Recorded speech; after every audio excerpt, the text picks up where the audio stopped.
ചില ആളുകൾക്ക് ചില റെക്കോർഡുകൾ കിട്ടുമ്പോൾ നമ്മൾ ആ റെക്കോർഡുകളെ കുറിച്ച് അന്വേഷിക്കും, കാരണം അത് വലിയ കാര്യങ്ങളായതുകൊണ്ട് തന്നെയാണ്. പക്ഷെ ചിലത് അതേ റെക്കോർഡിന്റെ ചെറിയ പീസുകൾ കാണും.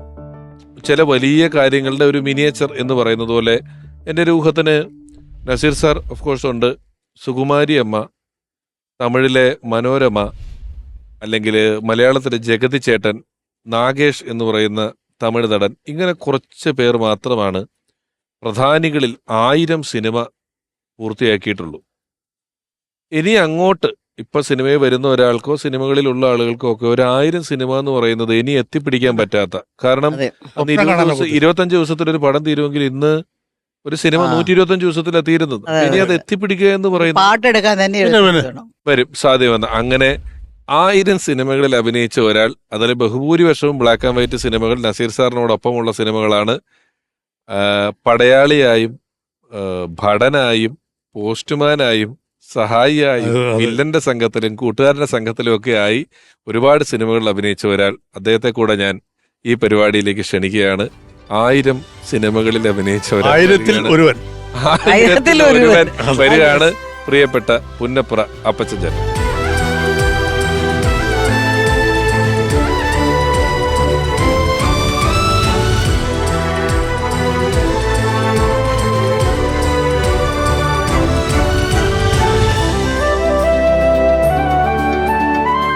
ആദ്യത്തെ പടം തന്നെ ഷിയാമി നസീർ സാറുടെ പടത്തിലാണ് ഞാൻ അഭിനയിച്ചത്. ഉദയനന്റെ മകൻ. ഉദയനന്റെ മകൻ. ഓ, അതിലെന്തായിരുന്നു? ഞാൻ ഒരു ഭടനായിരുന്നു. പടൻ. ഓ, അത് ശരി. ശ്രീരാമ അന്ന് എന്തോരം പടം നിൽക്കുന്നല്ലേ, അങ്ങനെ നോക്കാന. അന്ന് വിജയശ്രീ ഡാൻസ് ചെയ്യുകയാണ്. ആ സമയത്ത് സത്യൻ സാറ് ചോദിക്കുകയാണ് ഏതാണ് ഈ തരുണിമണി എന്ന്. അപ്പൊ മണവാളൻ ജോസഫൻ അറിഞ്ഞുകൂടാ, അതുകൊണ്ട് എന്നോട് ചോദിക്കുന്നു. അപ്പൊ ഞാൻ പറയുന്നു അറിഞ്ഞുകൂടെ, ഇതാണ് കാവിൽ ചാത്തോത്തെ കുങ്കിയമ്മ. അതാണ് first dialogue, first title. Okay ആയി. അത് കാരണം ആ സമയത്ത് ശാരംഗവാണി സാർ എന്ന് പറഞ്ഞു, ഡയലോഗ് ഒന്നും ഇല്ലാത്ത വേഷമാണെന്ന് പറഞ്ഞു. അപ്പൊ ഞാൻ മനസ്സിൽ പറഞ്ഞു, ആർക്ക് വേണം ഡയലോഗ്? സത്യൻ സാറിന്റെ നസീർ സാറിന്റെ ഇവിടെ നിൽക്കാൻ വരുന്നത് എനിക്കെന്തിനാ ഡയലോഗ്? അപ്പച്ചൻ ചേട്ടനിലേക്ക് ഇത്രയും നമ്മൾ 1000 പടം എന്നൊക്കെ പറഞ്ഞ് ഞാനുള്ള കാര്യങ്ങൾ പറഞ്ഞിരുന്നത് മലയാളികൾ മുഴുവൻ നോക്കണത്. ഇത് ആരുടെ 1000 പടം കഴിഞ്ഞിട്ട് നസീർ സാറിന്റെ നാട്ടിൽ ഒരു സ്വീകരണം കൊടുത്തിട്ടില്ലേ? കൊടുത്തിട്ടുണ്ട്. എന്തായിരുന്നു അതിന്റെ വകുപ്പ്? അതിന്റെ വകുപ്പ് സാറിനോട് ഭയങ്കര ഇഷ്ടമായിരുന്നു. അപ്പോൾ ഞാൻ പഠിച്ച സ്കൂളെന്ന് പറയുന്നത് പുന്നപ്ര സെന്റ് ജോസഫ് സ്കൂളാണ്. അപ്പോൾ ആ സ്കൂളിൽ വെച്ച് തന്നെ ഒരു സ്വീകരണം കൊടുക്കണമെന്ന് ആഗ്രഹം ഉണ്ടായിരുന്നു. അപ്പം ഞാൻ സാറിനെ കാണുമ്പോഴൊക്കെ പറയും, സാർ പുന്നപ്ര ഒന്ന് വന്ന് ഒരു സ്വീകരണം ഏറ്റുവാങ്ങണം. ഭയങ്കര തിരക്കും അഭിനയിച്ച് നടക്കുന്ന സാറിനെ എങ്ങനെ കൊണ്ടുവരാൻ പറ്റും എന്നുള്ളത് അറിഞ്ഞുകൂടാ. പക്ഷേ എൻ്റെ ആഗ്രഹം കൊണ്ട് ഞാൻ പറയുന്നതാണ്. അപ്പം ഞാൻ പല പ്രാവശ്യം പറഞ്ഞു കഴിഞ്ഞപ്പോൾ എൻ്റെ അടുത്ത് പറഞ്ഞു, അപ്പച്ച ഞാൻ ഒരു ദിവസം വരാം എന്ന് പറഞ്ഞു. എനിക്കൊരു സാമ്രാജ്യം മുഴുവൻ വെട്ടിപ്പിടിച്ചൊരു സന്തോഷമായിരുന്നു. മാതൃഭൂമി സ്റ്റഡി സർക്കിളിന്റെ ആഭിമുഖ്യത്തിൽ അതിന്റെ സംഘാടകനായിട്ട് നിന്നത് ഞാനായിരുന്നു. അപ്പൊ അതിന്റെ സംഘടിപ്പിച്ച് വന്നപ്പോഴാണ് ബുദ്ധിമുട്ടായിരുന്നത്. കാരണം എന്തെല്ലാം പ്രയാസം നടത്തിയാലാണ് കാര്യങ്ങൾ നടക്കുന്നത്. അപ്പൊ അങ്ങനെ ഏതായാലും ഇറങ്ങി പുറപ്പെട്ടു എന്ന് വിചാരിച്ച് ഞാൻ നടത്തി. അവസാനം ചെറുതായിട്ടൊക്കെ സംഭാവനയൊക്കെ സ്വീകരിച്ചെങ്കിൽ ആരും ഒന്നും കാര്യമായിട്ടും തന്നില്ല. അതൊരു റേഷൻ നടത്തിക്കൊണ്ടിരുന്ന ഞാൻ 3000 രൂപ കൂടെ തികച്ചാണ് ഈ കാര്യങ്ങളൊക്കെ സംഘടിപ്പിച്ചത്. പക്ഷെ അത് ആ 3000 കയ്യിൽ നിന്ന് പോയി. പക്ഷെ പോകട്ടെ, പക്ഷെ ഒരു കാര്യം, അത്രയും വലിയ ഒരാളിനെ കൊണ്ടുവരാൻ സാധിച്ചത് വലിയ സന്തോഷമുണ്ട്. അപ്പോൾ ഈ ഷാ ഇന്റർനാഷണൽ ഷൂട്ടിംഗ് നടക്കുകയാണ് കൊല്ലത്ത്. അപ്പോൾ എൻ്റെ അടുത്ത് പറഞ്ഞു, അപ്പച്ച പറ്റുകയാണെങ്കിൽ നാളെ എനിക്ക് വരാൻ സൗകര്യപ്പെടുമെന്നൊരു ഡേറ്റ് നേരത്തെ പറഞ്ഞു. അപ്പം ഞാൻ അതിന് മുമ്പേ ചെന്ന് അവിടെ താമസിച്ചൊരു ബെൻസ് കാറൊക്കെ അറേഞ്ച് ചെയ്തു. അദ്ദേഹത്തെ കൊണ്ടുവരുമ്പോൾ ഒരു നല്ല വണ്ടി കൊണ്ടുവരണമെന്ന് വിചാരിച്ചു. അപ്പോൾ അങ്ങനെ പോന്നു കഴിഞ്ഞപ്പോൾ ഞാൻ പിന്നീടാണ് അറിയുന്നത്, ഈ സ്വീകരണത്തിന് സമയത്ത് അദ്ദേഹം കോൺഗ്രസ് പാർട്ടി ചേരാൻ പോകുന്ന ഒരു സംവിധാനം പറഞ്ഞിരുന്നു.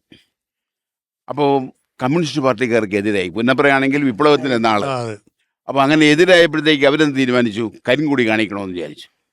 അപ്പം അതിൻ്റെ ഗൗരവം മുഴുവൻ പോയി. എനിക്കാണെങ്കിൽ പ്രയാസം കൊണ്ട് കൂടി, കാരണം ഞാൻ കൊണ്ടുവരുന്ന സമയം ഇത്രയും കാര്യമായിട്ട് കൊണ്ടുവരുമ്പോഴത്തേക്കും കരിങ്കൊടി കാണിച്ചു പറഞ്ഞു കഴിഞ്ഞാലുള്ള അവസ്ഥ എന്തായാലും. അപ്പൊ ഞാൻ ഈ പറഞ്ഞ കണക്ക് ചെറുതായിട്ടൊക്കെ ഒരാൾ താമസം തളിക്കാത്തുള്ളതുകൊണ്ട് വേണമെങ്കിൽ സ്വീകരണം കോർഡിനേറ്റ് ചെയ്ത ആദ്യത്തെ രക്തസാക്ഷി ഞാനായി തീരാം. ഞാൻ അവസാനം പോലീസുമായിട്ട് ബന്ധപ്പെട്ട് കഴിഞ്ഞപ്പോൾ എൻ്റെ സുഹൃത്തുണ്ടായിരുന്നു, vigilance DYSP Varghese Mathew sir. ഞാനൊരു ദിവസം ചെന്ന് കണ്ടിട്ട് ഞാൻ പറഞ്ഞു, ഇങ്ങനൊരു സ്വീകരണം സംഘടിപ്പിക്കുന്നുണ്ട്, ആര് നസീർ സാർ വരുന്നോ, വിശ്വസിക്കാൻ പറ്റുന്നില്ലല്ലോ എന്ന് പറഞ്ഞു. കാരണം അവർക്കൊന്നും പ്രതീക്ഷയില്ല പുന്നപ്ര സ്ഥലത്ത് അദ്ദേഹം വരിക എന്നുള്ളത്. അപ്പോൾ ഞാൻ പറഞ്ഞു വരുന്നുണ്ട്, ഈ പറഞ്ഞൊരു കുഴപ്പം പറ്റി, കമ്മ്യൂണിസ്റ്റ് പാർട്ടിക്കാരിങ്ങനെ ഒരു കാര്യം ആലോചിച്ചിരിക്കുകയാണ്. അത് ശരിയല്ലല്ലോ. ഞാൻ ശരിയല്ലെന്ന് തന്നെയല്ല, പത്മശ്രീ കിട്ടിയ ആളാണ് നസീർ സാർ, അങ്ങനെ പറയാൻ കൂടെ തോന്നി എനിക്ക്. അപ്പം പത്മശ്രീ കിട്ടിയ നസീർ സാറിനെ കുരം കൊണ്ട് കാണിച്ചാൽ രാഷ്ട്രത്തെ അവമാനിക്കുന്ന തുല്യമാണെന്ന് നമ്മൾ പറഞ്ഞു. അത് വളരെ ശരിയാണ് എന്ന് പറഞ്ഞ് അദ്ദേഹം പറഞ്ഞു 2 വണ്ടി മദ്രാസ് പോലീസിന് ഇറക്കാമെന്ന് പറഞ്ഞു. ഞാൻ പറഞ്ഞു എത്ര പോലീസിന് ഇറക്കാനും വേണ്ടിയിട്ട് ചെയ്തേക്കണമെന്ന് പറഞ്ഞു. അപ്പോൾ കൊല്ലം കഴിഞ്ഞ് അടുത്ത ആയപ്പോൾ എൻ്റെ അടുത്ത് പറഞ്ഞു, അപ്പച്ചാ ഞാൻ അവിടെ വരുമ്പോൾ ആദ്യമായിട്ട് എന്താണ് പറയേണ്ടത്? അങ്ങനെ ഒരു ചോദ്യം ഞാൻ പ്രതീക്ഷിച്ചില്ല. ഞാൻ പറഞ്ഞു ഇത് വിപ്ലവത്തിൻ്റെ നാടാണ് സാർ. അപ്പോൾ അവിടെ വരുമ്പോൾ ഞാൻ ഇവിടുത്തെ അനശ്വരരായ രക്തസാക്ഷികളെ ഓർമ്മിക്കുകയാണ് എന്നങ്ങ് പറഞ്ഞേക്കണമെന്ന് പറഞ്ഞു. അത് കൊള്ളാമല്ലോ എന്ന് പറഞ്ഞ് സാർ എൻ്റെ അടുത്ത് പറഞ്ഞു. എനിക്ക് സന്തോഷമായി, സാറിന് സന്തോഷമായി. ഇവിടെ വന്നിറങ്ങി ഒരുപാട് നാളായിട്ട് പുന്നപ്ര അപ്പച്ചൻ പറയുന്നതാണ്, ഇവിടെ പുന്നപ്ര വരണം, എനിക്ക് ഭാഗ്യമുണ്ടായി, ഈശ്വരാനുഗ്രഹമാണെന്ന് കരുതുന്നു എന്നൊക്കെ പറഞ്ഞ് അദ്ദേഹം സംസാരിച്ചത് പറഞ്ഞു. ഞാൻ ആദ്യം ഓർക്കുന്നത് ഇവിടുത്തെ അനശ്വരരായ രക്തസാക്ഷികളെയാണ്. കയ്യടിയുടെ ബഹളം എങ്ങോട്ട് പോയെന്ന് അറിഞ്ഞില്ല. കരിങ്കുടി ഒന്നും കാണിച്ചില്ല, സന്തോഷമായിട്ട് കയ്യടിയുടെ പൂരം. കാരണമൊക്കെ കാര്യംകൂടി കാണിക്കാന്ന് പറഞ്ഞില്ല. അങ്ങനെയൊന്നും നസീർ സാറിനൊന്നും ഒരു ആള് അങ്ങനെയൊന്നും ഒരിക്കലും ചെയ്യില്ല. പറഞ്ഞിട്ടുണ്ടാവും അപ്പച്ചൻ ചേട്ടനോടെന്നുള്ളതിനപ്പുറം അല്ല, ചെയ്തിട്ടുണ്ടാവില്ല. പറഞ്ഞതെന്ന് വെച്ചാൽ ഞാൻ കണ്ടതാണ്. അന്നത്തെ ദിവസം തന്നെ ഇവർ ഇതും കൊണ്ടൊക്കെ വരുന്നത്. നമ്മളോ മറ്റോ ആന്നോ കരിങ്കൊടി കാണിച്ചത്? അപ്പം അതിനൊക്കെ വലിയ പാരയായി പോയത്. അതുപോലെ എനിക്ക് എൻ്റെ ഈ ഒരു പാട്ടിനെ കുറിച്ചുള്ള ഇതാ ജീവിതത്തിലൊരു വലിയ ആഗ്രഹമായിരുന്നു. മദ്രാസിൽ വന്നപ്പോൾ ദക്ഷിണാമൂർത്തി സ്വാമിയുടെ പാട്ട് പഠിക്കണം എന്നുള്ളത്. അപ്പം ഒരാൾ പരിചയപ്പെടുത്തണം സ്വാമിയെ. ഞാൻ ആലോചിച്ചു. ഇപ്പം പിന്നെ നമ്മുടെ വിജയ ഗാർഡനിൽ ഷൂട്ടിംഗ് നടന്നുകൊണ്ട് അപ്പോൾ അവിടെ ഒരു റെക്കോർഡിംഗ് തിയേറ്റർ ഉണ്ട്. അപ്പോൾ സ്വാമിയുടെ ഒരു പാട്ട് അവിടെ റെക്കോർഡ് ചെയ്യുന്നു. അപ്പോൾ സ്വാമിയുണ്ട്. അപ്പോൾ ഞാൻ നസീർ സാറിനോട് പറഞ്ഞു, ബാസിയോട് പറഞ്ഞു, എന്നെ ഒന്ന് നിങ്ങൾ പരിചയപ്പെടുന്ന ഒരു നല്ല ആൾ പരിചയപ്പെടുത്തുന്നുണ്ട്, സ്വാമി അറിയാമല്ലോ. അങ്ങനെ ആദ്യമായിട്ട് സ്വാമിയെ പരിചയപ്പെടുത്തി, നസീർ സാർ പരിചയപ്പെടുത്തി പാട്ട് പഠിക്കണമെന്ന് പറയുന്നു. അപ്പോൾ ആദ്യം സ്വാമി ചോദിച്ചു, സിനിമയിൽ പാടാനാണോ അതോ കച്ചേരി നടത്താനാണോ? സിനിമയിൽ പാടാണെങ്കിൽ പഠിക്കണ്ട, കച്ചേരിക്കാണെ പഠിപ്പിക്കാം. അങ്ങനെ ഒരു വലിയ കാര്യം എൻ്റെ ജീവിതത്തിലെ ഒരു ആഗ്രഹം.